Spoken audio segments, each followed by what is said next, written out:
সবাইকে স্বাগত। আশা করি সবাই ভালো আছেন। আজকে আরেকটি রেসিপি নিয়ে এসেছি। আজকে তৈরি করব ঘুগনি।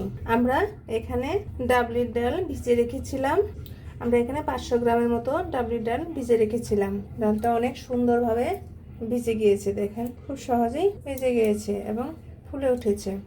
আমরা এখানে বড় বড় সাইজের 2টি আলু এভাবে কিউব করে কেটে নিয়েছি। আর আমরা নিচে এখানে অল্প করে ধনে পাতা কুচি আর আধা চা চামচ পরিমাণের মতো করে জিরে বাটা এবং আদা রসুন বাটা। আর এখানে বড় বড় সাইজের 2টি পেঁয়াজ কুচি করে নিয়েছি এবং এখানে 3টে কাঁচা লঙ্কা চিড়ে নিয়েছি। আর আমরা এখানে ছোট ছোট সাইজের 4টে এলাচ এবং ছোট ছোট করে 4টে টুকরো করে নিয়েছি দারচিনি আর 2টি লবঙ্গ, 5 থেকে 6টি গোলমরিচ আর গোটা কয়েক জিরে। আর এখানে নিয়েছি আধা চা চামচ পরিমাণ করে লঙ্কার গুঁড়ো, হলুদ গুঁড়ো। আর আমরা নিয়েছি এখানে ম্যাগির সবজি মশলা নিয়েছি। প্রথমে আমরা পেঁয়াজ কুচি, লঙ্কা এবং আদা রসুন, হলুদ গুঁড়ো, লঙ্কার গুঁড়ো এবং আলু, আপনারা চাইলে এখানে টমেটো কুচি করেও দিতে পারেন। আর এখানে আমরা ম্যাগির স্বাদ মশলা দিয়ে দিব। আপনারা অবশ্যই সবজির মশলাটা দিয়ে দিবেন। আপনারা চাইলে এখানে গোলমরিচ, গরম মশলার গুঁড়ো দিয়ে দিতে পারেন।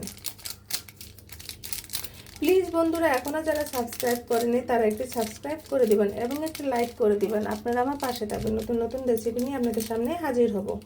মাত্র 15 মিনিটেই রান্না হয়ে যাবে। এতটাই টেস্ট এবং এতটাই মজাদার, খুব কম সময়ে রান্না তৈরি হয়ে যাবে। এবং প্রয়োজন মতো লবণ এখন একটু ভালোভাবে মিশিয়ে নিতে হবে এবং খুব 1 চিমটে পরিমাণের মতো খাবার সোডা দিয়ে দিলে খুব সহজেই সিদ্ধ হয়ে যাবে। এবং মাত্র 15 মিনিটে আপনি ঝটপট এবং মাংস ছাড়া মাংসের ঝোলের টেস্ট আসবে সেই ঘুগনি থেকে। খেতে খুবই টেস্টি হয়। আপনি সকালের নাস্তা অথবা সন্ধ্যা বিকালে নাস্তা এবং রাত্রে ডিনারও আপনি ঘুগনি খেতে পারেন। আপনারা অবশ্যই কমেন্টে জানাবেন কেমন হলো। আমরা এখানে একটি মাঝারি সাইজের একটি পাতিল বসিয়ে দিয়েছি। আপনারা চাইলে এখানে প্রেসার কুকারও বসাতে পারেন। আমরা এখানে সাদা তেল দিয়ে দিব 2 টেবিল চামচের পরিমাণের মতো। আপনারা চাইলে এখানে সরিষার তেলও ইউজ করতে পারেন। এখন আমরা গোটা কয়েক জিরে আগে দিয়ে দিব। জিরেটা ব্রাউন কালার চলে আসলে তারপর আমরা গরম মশলাগুলো দিয়ে দিব।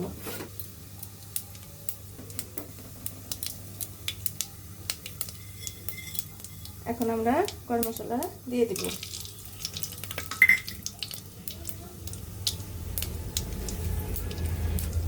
আমাদের গরম মশলাগুলো হয়ে গিয়েছে। এখন আমরা দিয়ে দিব।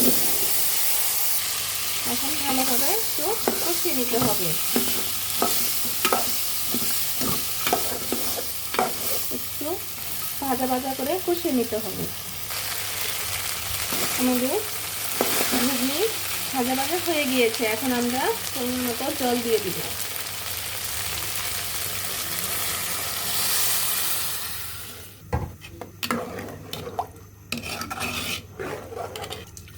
ঠিক এভাবে আমরা যেন আলুগুলো ডুবে যায় এই পরিমাণে জল দিয়ে দিব। এখন আমরা ঢেকে দিব। দেখুন বন্ধুরা, আমাদের ঘুগনিটা হয়ে গিয়েছে এবং পুরগুলো দেখেন কত সুন্দর, ডাবলিগুলো ফুটে গিয়েছে, একদম গলে গিয়েছে। এখন আমরা রাঁধুনি গরম মশলার গুঁড়ো দিয়ে দিব 1/2 চা চামচ পরিমাণের মতো। এখন একটি ঢালকুটির সাহায্যে এবার একটু আলুগুলো একটু ভেঙে দিব। দেখুন বন্ধুরা, এখন ঘুগনিটা অনেকটা গাঢ় হয়ে গিয়েছে। আমরা কিন্তু পুরোপুরি ডাবলুগুলো গালি না, হালকাভাবে শুধু আলুগুলো একটু ভেঙে দিয়েছি। আপনারা অবশ্যই লবণটা চেক করে দেখবেন। আমাদের ঘুগনিটা হয়ে গেছে। এখন নামানোর আগে কয়েকটি ধনেপাতা কুচি ছড়িয়ে দেব।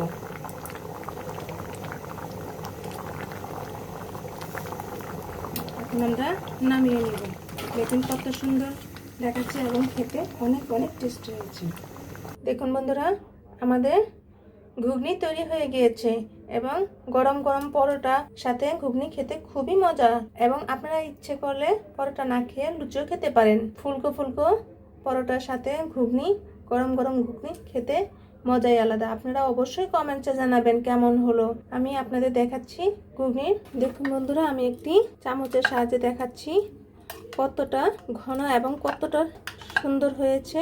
দেখতেই খেতে ইচ্ছে করছে। এবং আপনারা অবশ্যই বাসায় একবার হলো ট্রাই করবেন। যা সুন্দর ফ্লেভার আসছে, ফ্লেভারে জিভে চলে আসছে, এতটাই সুন্দর ফ্লেভার আসছে। ভিডিওটি দেখার জন্য ধন্যবাদ। Thank you.